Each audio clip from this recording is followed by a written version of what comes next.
अस्सलाम वालेकुम। आप देख रहे हैं दुआ का किचन। तो आज मैं बना रही हूँ तुर्किश सूप। तो चलिए स्टार्ट करते हैं इसे बनाना। तो सबसे पहले यहाँ कढ़ाई में मैं डाल दूँगी 250 gram chicken. Chicken with bone है, बोनलेस नहीं है, क्योंकि बोन वाला जो चिकन है वो तुर्किश सूप में बहुत मज़े का लगता है। 5 गिलास इसमें डाल दूँगी पानी। 1 टेबल स्पून डाल दूँगी लहसुन पेस्ट। एक अदद सब्ज़ मिर्च डाल रही हूँ। सब्ज़ मिर्च जो है वो बिल्कुल भी सूप पे तीखापन लाने के लिए नहीं है, ये सिर्फ सब्ज़ मिर्च की खुशबू के लिए मैं डाल रही हूँ इसमें।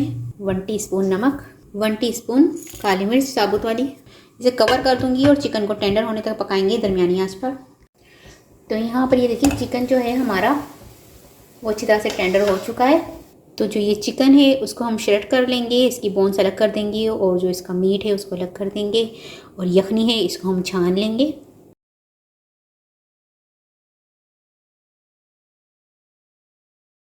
तो अब हम बनाएंगे सूप। सूप बनाने के लिए यहाँ पर सबसे पहले कढ़ाई में मैं डाल दूँगी 1.5 table spoon oil, 1 table spoon butter. तो यहाँ पर बटर को हम मेल्ट होने देंगे तेल के अंदर। इसमें मैं डाल दूँगी एक अदद बारीक कटा हुआ प्याज। तो प्याज यहाँ पर हल्का सा सॉफ्ट हो चुका है।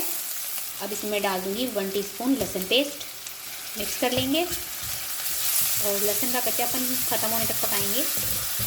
अब इसमें मैं डाल दूँगी 1 टेबल स्पून मैदा। इसे भी मज़ीद 1 से 2 मिनट पकाएंगे हम। अब इसमें मैं डाल दूँगी एक अदद गाजर कद्दूकश की हुई। मिक्स कर देंगे। तो गाजरों को डालने के बाद इसको मैंने सिर्फ 2 मिनट पकाया है। अब इसमें मैं डाल दूँगी एक बारीक कटा हुआ शिमला मिर्च। इसे भी मिक्स कर लेंगे। अब इसमें मैं डाल दूँगी यखनी जो हमने बनाकर रखी थी। यखनी डालने के बाद इसको अच्छी तरह से हम मिक्स कर लेंगे। नमक 1 टीस्पून हस्ब जायका, काली मिर्च पाउडर 1 टीस्पून। काली मिर्च और नमक डालने के बाद इसको मैंने अच्छी तरह से मिक्स कर लिया है। अब इसको उबाल आने तक पकाएंगे। तो यहाँ पर सूप में उबाल आने लग चुका है। अब इसमें मैं डाल दूँगी श्रेड किया हुआ चिकन। इसके साथ ही अब इसमें डाल दूँगी कुछ स्पेगेटी। स्पेगेटी को मैंने अलग से बॉईल नहीं किया, ये इसी में ही पक जाएगी। अब इसमें डाल दूँगी कुछ सॉसेस, जिसमें है सिरका 2 table spoon, soya sauce 1 table spoon, chilli sauce 2 table spoon. तो यहाँ पर तुर्किश सूप में जो है वो डलता है पेपरिका पाउडर। तो मेरे पास यहाँ पर अवेलेबल नहीं था, तो मैं इसमें डालती हूँ पेरी पेरी सॉस। इससे भी इसका बहुत अच्छा जायका आता है, बहुत ही मज़े का बनता है। 2 टेबल स्पून ये डाल देंगे। अब इसे मिक्स कर लेंगे।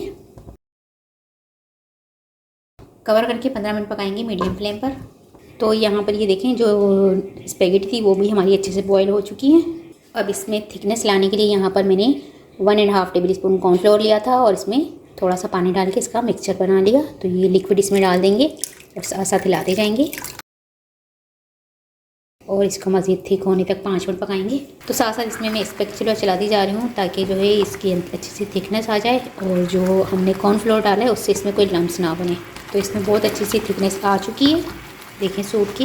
तो ये देखिए सूप जो है हमारा बनकर तैयार हो चुका है। अब लास्ट में मैं इसमें डालूंगी एक अदद अंडे की सफ़ेदी और इसको साथ साथ चमचा हिलाती रहूँगी ताकि इसमें बड़े बड़े पीस ना बने, छोटे छोटे पीस ही बने। और बहुत तेज़ी से हमने इसमें चमचा हिलाना है। तो बस तुर्किश सूप बनकर तैयार हो चुका है। फ्लेम में ऑफ कर दूँगी और इसे डिश आउट करके आपको दिखाती हूँ।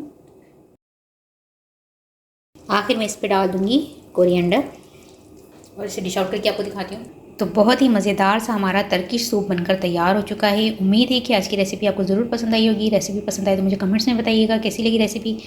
वीडियो पसंद आई तो इसे लाइक ज़रूर कीजिएगा, चैनल को सब्सक्राइब कीजिएगा, फैमिली फ्रेंड्स के साथ शेयर कीजिएगा। आपसे मिलूंगी नेक्स्ट वीडियो में। जब तक के लिए अल्लाह हाफिज़।